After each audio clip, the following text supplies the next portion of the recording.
This is 5.0 lesson 1. So our objective for today is all listed in these bullets here. So our can statement for today is just going to be to review the listed objectives below.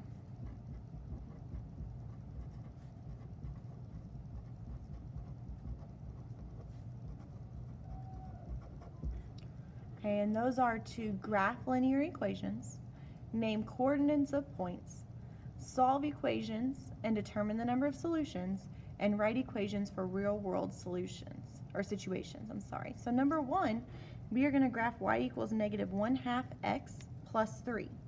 So the first number that we begin with is our backup. So if we remember, our equations are in the form y equals mx plus b. And b is where we begin. It is our backup. It is our y-intercept. So in this case, that is a plus 3. So we're going to begin at +3 on our y-axis. Then our m tells us how to move. And our saying for m is rise over run. So in this case, our m is -1/2. And remember, our negative goes with either the 1 or the 2, but not with both. So if I put the negative with the 1, that means I go down 1, right 2, because my 2 is positive, so we go right. And that's going to bring us to our next point. If I continue that pattern, down 1, right 2, through the graph, it will help us in drawing a line.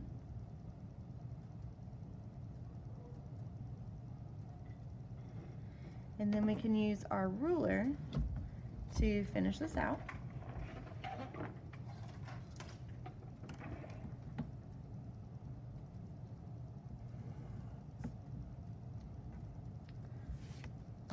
So there's a line for this equation. The second one, we're graphing y equals x minus 4. So this means we begin at -4. Now our slope, or our m, is not listed. If it's not listed, remember it's a 1, but we like a fraction, so it's going to be 1 over 1, which means that we are going to rise 1 and run 1, and that'll give us our new point. And we'll continue to do that same pattern all the way through.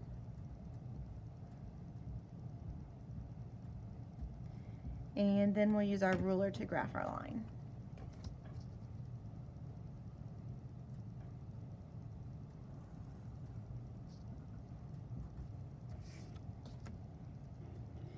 Okay, number 2 says we are naming the coordinates of each point. So remember, to name a coordinate, we do x comma y.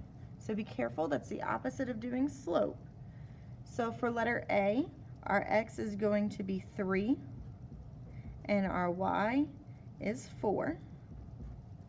For letter B, our x is 2, and our y is -3. For letter C, our x is 0. We do not move up or down. And then our y is -5. For letter D, our x is -5. And our y is 0 because we do not move up or down. And then letter E, our x is -2 and our y is a +1. So then for the second one, letter A, we have the point -2, 4. Letter B is 3, 1. C is -1, -5. D is 6, -2. E, which is right here, is 2, 0. And F is 0, -4. Number 3. We're solving this equation, and in order to solve this equation, the first thing we need to do is get our x's on the same side. So most of you will probably want to add 6x to both sides to give us 13 equals 8x minus 11. Then we want to get x by itself, so we want to get rid of our constant, or our number by itself. So this is going to give us 24 equals 8x We will divide by 8 to get x is 3. The next one, again, we want to get our x's on the same side. This time you're probably going to move the 4x, so we will subtract 4x. There's not a sign in front of 4x, and when there's not a sign, that means it's positive, and we want to do the opposite, which is subtract. So we'll subtract 4x on both sides, and that'll give us 3x minus 2 equals negative 2. Then we want to get rid of our constant, or our number by itself, so we're going to add 2 to both sides to get 3x equals 0. And our last step to get x by itself is to divide by 3 to get x equals 0. Then we're going to flip it over. Number 4. This time we need to combine like terms on our left side first. So we can combine x plus x to get 2x plus 3 equals negative 3. Then we will subtract 3 on both sides to get 2x equals negative 6. Our last step is to divide by 2 so that we get x is negative 3. Our next one here, again, we want to combine like terms. So we have x and 2x are like terms, and it says to add them, so we will get 3x minus 3 equals 18. To get x by itself, we want to add 3 on both sides. So we get 3x equals 21. We divide by 3 on both sides to get x equals 7. Number 5. This time we need to distribute first, and we have to be careful because we're distributing a negative 3 to everything inside our parentheses. So we're going to have x that we brought down, then we do negative 3 times 2x gives us a negative 6x. Then we do negative 3 times negative 1 and we get a positive 3, and that will equal 3. Our next step is to combine like terms. X and negative 6x give us negative 5x, and we still have our plus 3 equals 3. We will subtract 3 from both sides, so we get 5, or negative 5x equals 0. Our last step is to divide by negative 5, so our answer is x equals 0. Our next one, again, we need to distribute first. This time we're distributing a positive number, so we're going to bring down our 8x. Then 4 times 3x gives us 12x, and then 4 times 8 is 32, and that will equal 12. 8x plus 12x, that can combine to give us 20x plus 32 equals 12. We will then subtract 32 from both sides to get 20x equals negative 20. If we divide by 20 on both sides, we get x is negative 1. Number 6. Like the last two, we want to distribute first. This time we're distributing a positive 2. So we're going to get 4x plus 8 minus 4x equals 8.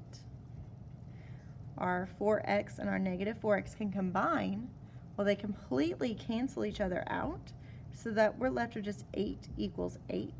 Since 8 equals 8 and our x is gone, this is an infinite solution.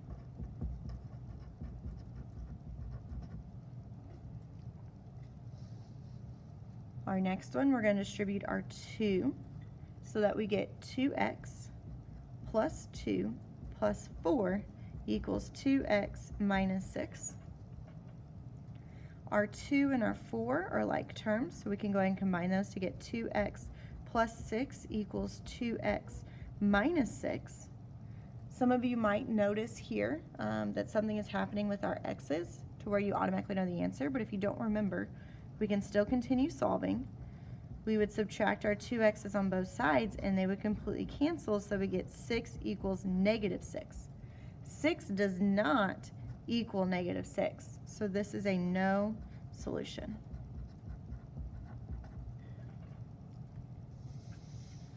Number 7, says you got a $75 iTunes card for Christmas. The songs cost $1.29 each. Write an equation to represent the balance on your card. Define two variables. Okay, so usually when we write an equation, we like to use x and y. So x is going to be our number of songs, and y is going to be our card balance, or how much is left on our card. So we start with y equals. Now we have to be careful when we do this one. A lot of you might want to think logically to think that, oh, I start with $75 on my card and I lose $1.29 for every song that I buy. You could have also switched this to be in y equals mx plus b form and gotten this equation here, and that is also correct. Our next one says you have $2,500 in your savings account. You are withdrawing $10 each month to pay for your cell phone. Write an equation to represent your account balance. Again, define two variables. So we're going to start with our x is our number of months. We might also know this because we see this word each here. So $10 each month. Month is going to be our variable. Then y is going to be our account balance, or how much we have left in our account. So we're going to have y equals, again, you might want to think, oh, I start with $2,500 in my account, and it says withdrawing. Withdrawing means to take out money. So it means you're going to lose $10 each month. Again, you could have written this as y equals negative 10x plus 2,500, and that is also okay. Number 8 says you are measuring the growth of your tomato plant. It is 5 centimeters tall and is growing at a rate of 2 centimeters per day. Write an equation to represent the height of the plant. So again, we see 2 centimeters per day. That per again is going to tell us where our rate of change is. So day is going to be our x. And y is going to be our plant height. So we're going to have y equals, now our plant starts at 5 centimeters tall and it grows, so it increases 2 centimeters per day.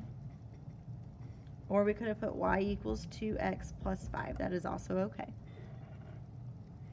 And then the last one says you have $20 in your savings account and you are depositing $15 each week.